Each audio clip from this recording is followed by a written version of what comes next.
জীবন জীবনের জন্য। জীবন যেভাবে সাজাবে সেইভাবেই সাজবে, এই তো জীবন। একজন এমনভাবে বলেছিল যে সত্যি বলতে কি, জীবনের নিজস্ব কোনো সুখ দুঃখ নেই। আমরাই কেবল আমাদের কর্মগুণে জীবনের সুখ এবং দুঃখের আমন্ত্রণ এবং নিমন্ত্রণ জানাই। নাপার বেদনা যদি একবার কোনো জীবনকে গ্রাস করে, তাহলে প্রতিযোগিতার সমাজ ব্যবস্থায় যদি কোনো জীবন থেমে যায় বা থামিয়ে দেওয়া হয়, এমন জীবনের নিত্য সঙ্গী হয় হতাশা। আর হতাশাগ্রস্ত জীবনকে কখনো সফলতার সন্ধান পায় না। সেই ক্ষেত্রে আত্মবিশ্বাসী জীবনগুলো যেমন নিজে ভালো থাকে, তেমনি তার পাশের জীবনকে ভালো রাখার চেষ্টা করে।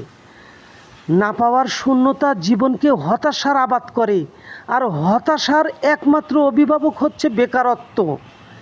বেকারত্ব কখনো কোনো জীবনকে পরিপূর্ণতা এনে দিতে পারে না। একমাত্র কর্মের উত্তাপে জীবনকে পরিপূর্ণ, সুস্থ, সুন্দর, সম্ভাবনাময়ের দিকে এগিয়ে নিতে পারে। আত্মবিশ্বাস, আত্মনির্ভরতা, প্রচণ্ড ইচ্ছাশক্তি, অদম্য সাহস, স্বচ্ছতা, জবাবদিহিতার মন মানসিকতা নিয়ে যে জীবনে এগিয়ে যাবে, সফলতা তার চারপাশে ঘোরাফেরা করবে। সেই জীবন আলোকিত হবে এবং সেই জীবনের সাথে আরও অসংখ্য জীবন আলোকিত হবে। আসুন আমরাই পারি সুখী, সমৃদ্ধ ও সম্ভাবনাময় জীবন গড়তে।